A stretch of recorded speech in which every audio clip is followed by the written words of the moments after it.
Yellow jackets are here.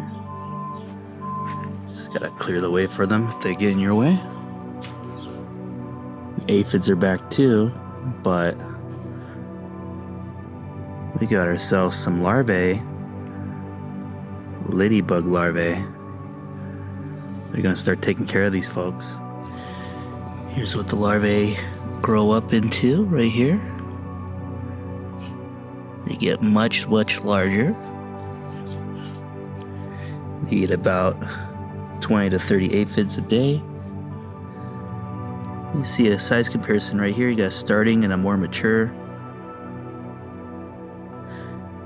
Another starting right here. Oh, I'm so excited. We're gonna get a lot of ladybugs. Yeah. Protect that artichoke, girls.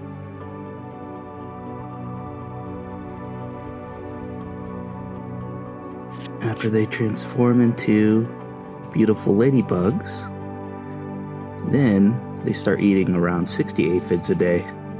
So I don't think that problem is going to exist in the near future. Thanks for watching.